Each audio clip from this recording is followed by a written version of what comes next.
مگر آج کی محفل میں دو باتیں جو پس منظر میں چلی گئی، لوگ بھول گئے اور اس ہنگامے میں ان کی طرف کوئی دھیان نہیں دیتے، نہ یہ مجاہد دے رہے ہیں، نہ تنظیمیں اور نہ عالم اسلام، جس کی وجہ سے برا نہ منانا۔ آپ ذرا میری باتیں صبر سے اور حوصلے سے سنیں۔ میں شہیدوں کو ڈگریہ نہیں کرتا، میں کہتا ہوں کہ انہوں نے جو کر رہے ہیں اللہ ان کو جزا دے، مگر ترجیح نہیں، یہ بات نہیں ٹھیک، جو کرنی چاہیے تھی وہ نہیں ہو رہا۔ آپ ناراض نہ ہوں، بات میری جو توجہ اور ہوش سے سنیں، ورنہ عالم اسلام کو وہ نقصان پہنچے گا جس کی تلافی ہم کر نہیں سکیں۔ دشمن یہی چاہتا ہے کہ جو بچے دین کی طرف رغبت رکھتے ہیں یہ جانے دے دیں تاکہ میدان صاف ہو جائے، ہم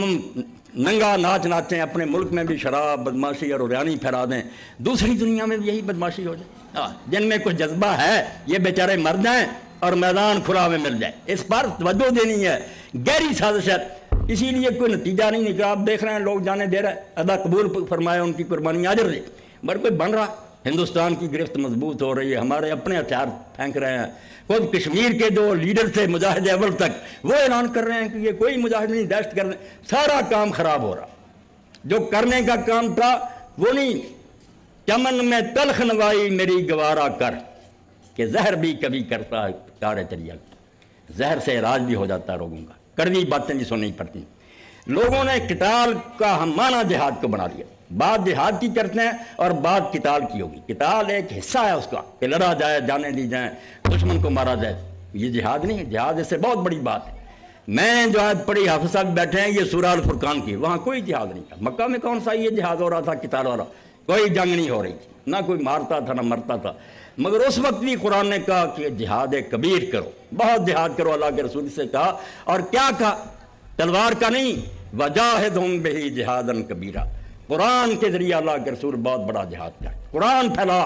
قرآن لوگوں کے دلوں میں اتار۔ اور آپ کو پتہ ہے کہ جو الارض، ہم کسی کا ایک چپا علاقہ چھیننے کے لیے اگر جنگ لڑے تو ہماری موت حرام کی موت ہوگی، ہم کفر پر مریں گے، ہمیں کچھ حاصل نہیں ہوگا۔ یہ رائے کلمت اللہ کی جنگ نہیں ہوگی، ہم کہتے رہیں گے شہید ہیں جنت۔ اللہ کا دین اجازت ہی نہیں دیتا کہ صرف ملک چھیننے کے لیے لوگوں کو مارنا۔ خون اتنا ارزنا ہے انسان کا، ایک آدمی مارا جائے تو اللہ فرماتا ہے ایسے ہی جیسے زمین کے سارے لوگ مارے گے۔ اللہ کے یہاں ایک انسان کا قتل بہت بڑا جرم ہے، زمین و آسمان ٹل جانے کے برابر ہے۔ اس کی اجازت بڑی مشکل سے ملتی ہے۔ بہت ناگزیر حالات میں کہ آپریشن ضروری ہو جائے، کاٹنا ہی پڑے، ورنہ مارنے کی اجازت کافر کو بھی نہیں۔ اللہ یہ چاہتا ہے کہ بجائے اسے دوزخ میں بھیجنے کے جنت میں لے جاؤ۔ قرآن کے ذریعے اللہ کے رسول کو حکم ہوا جاہدہم بہ جہادا کبیر، اس قرآن کو ہاتھ میں لے، گلی گلی اور محلے پہنچ، اپنے ساتھیوں کے ذریعے پہنچا، کسی گمراہ کو ہدایت ہو جائے جنت میں۔ اور اس کا یہاں تک حکم ہوا، آپ لوگوں کو علم ہے کہ حضرت زید بن حارثہ رضی اللہ عنہ کے بیٹے اسامہ رسول اللہ کے بچے ہیں، حضرت حسن کی طرح ان کو اپنے پہلو میں بٹھاتے تھے حضور۔ ایک غزوہ پر گئے، جنگ میں ایک کافر جس نے بہت مسلمان قتل کیے، سب کا دل جلا ہوا تھا کہ یہ قابو آیا تو اس کی بوٹیاں اڑا دیں گے۔ اب حضرت اسامہ نے اس کو گھیرے میں لے لیا، اس نے لا الہ کہہ دیا، انہوں نے پھر بھی قتل کر دیا اور یہی تعویل کی کہ اس کے اسلام کا کیا اعتبار ہے، اتنے لوگوں کو قتل کیا، اب قابو آ گیا، اب اسلام لاتا۔ رسول کریم علیہ السلام کو پتہ چلا تو اتنے ناراض ہوئے،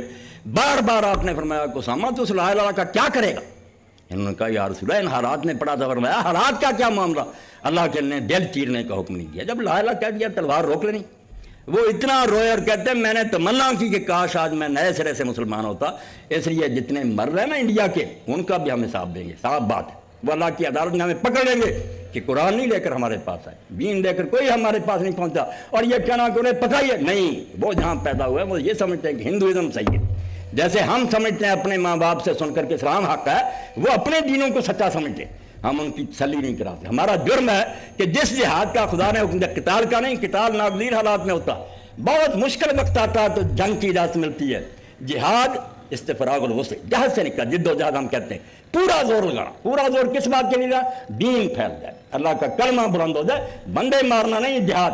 کوشش۔ مکہ میں اللہ کہتا ہے کہ قرآن کے ذریعے جہاد کیا، اور حضور نے کیا۔ جو لوگ درست ہو گئے کتنے پکے نہیں۔ اب یہ کام تو ہم نے چھوڑ دیا، علماء تک نہیں کر رہے، ان کی ذاتی زندگیاں جو بھی اسلام کو بدنام کر رہی ہیں، جو مدرسوں سے نکل رہے ہیں وہ فرقہ باز ہے، اور سوائے اس کے کہ ایک دوسرے کو قتل کریں۔ لوگ یہ اگر دعائی دے رہے ہیں کہ مدارس سے دہشت گرد نکل رہے ہیں، جھوٹ نہیں بول رہے، ہم پیدا کرتے ہیں کہ شیعہ کافر ہیں، بریلوی کافر ہیں، وہ مشرک ہیں، ہمارے مدارس یہی کام کر رہے ہیں، ایک دوسرے کو مسلمان نہیں سمجھتے۔ تو وہ جہاد جس کا مکہ میں اللہ نے حکم دیا، ایک یہ آیت ہے، پھر آپ العنکبوت میں چلا جائیں، اللہ نے شروع میں کہا وَمَنْ جَاهَدَ فَإِنَّمَا يُجَاهِدُ لِنَفْسِهِ، جو جہاد کرتا ہے وہ اپنے نفع کے لیے کرتا ہے، ان اللہ لغنی عن العالمین، اللہ کو تو کوئی ضرورت نہیں، دین کے لیے کوشش کرو، کوشش کرنا جہاد ہے، کوشش کرنا، جنگ نہیں۔ کتاب ایک خاص مرحلہ کہ کوئی جان پر بند ہے، ٹھیک ہے، پھر جان دینا بھی بڑی بات ہے، جہاد کوشش،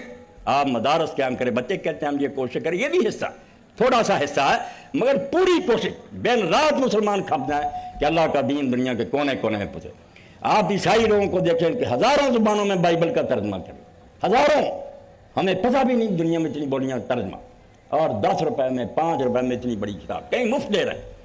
ہم قرآن لے کر دنیا کے پاس نہیں گئے، اللہ کہتا قرآن کے ذریعہ جہاد کرو، تلوار بعد میں آئے گی کہ نہیں کوئی شخص ٹھیک ہوا اور مسلمانوں کے گلے پڑ گیا، ٹھیک ہے پھر جانے دو مر جاؤ، مگر پہلے کرنے کا کام تو یہ ہے کہ بندے نہیں مارنے، انہیں جنت میں لے جانا،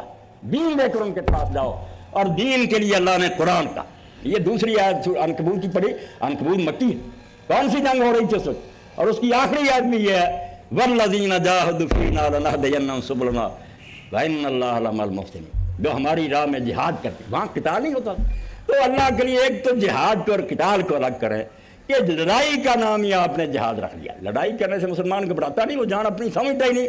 وَمِنَ النَّاسِ مَن يَشْرِي نَفْسَهُ ابْتِغَاءَ مَرْضَاتِ اللَّهِ، وہ تو سمجھتا اللہ خریدار ہے، جان اس کی ہے دے دو، مگر پہلے یہ ہے کہ جہاد کوشش کرو، مدارس قائم کرو، دنیا کی سب زبانوں میں ایسا ٹیچر مہیا کرو، اتنے بڑے بڑے عالم پیدا کرو، چند بچے حافظ بنے عالم بنے جا کر مارے گئے، کیا فائدہ ہوا ملت اسلامیہ؟ یہی بڑے بڑے عالم بنتے، احمد دیدات بنتے، مولانا ثناء اللہ امرتسری بنتے، مولانا انور شاہ کشمیری بنتے، کہیں عیسائی ہوتے یہودی ہوتے، للکارتے کیا ہو مسلمانوں، میدان میں ہمیں مطمئن کرو کہ محمد رسول اللہ صلی اللہ علیہ وسلم اللہ کے نبی تھے، اور آپ یقین جانیں اس وقت سب سے بڑا حملہ کفر کا وہ عراق اور افغانستان میں جو وہ ظلم تو الگ ہے، سب کو نظر آ رہا، مگر آپ سوچیں، کتابیں پڑھیں،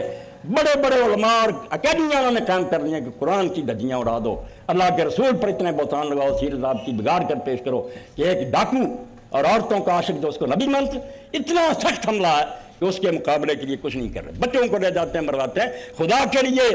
ایسا انتظام کریں کہ وہ جہاد ہو جس کا قرآن نے کہا کہ جاہدہم بہ جہادن کبیرہ، تلوار کی نوبت بعد میں آئے گی، قرآن کے ذریعہ جہاد کرو، قرآن پھیل جائے دنیا کی سب زبانوں میں، وہ ہم اس کے عالم ہوں، سنسکرت کے، انگلش کے، فرنچ کے، دنیا ساری میں قرآن لے کر جائیں، اور پھر وہ صرف زبانی نہ ہو،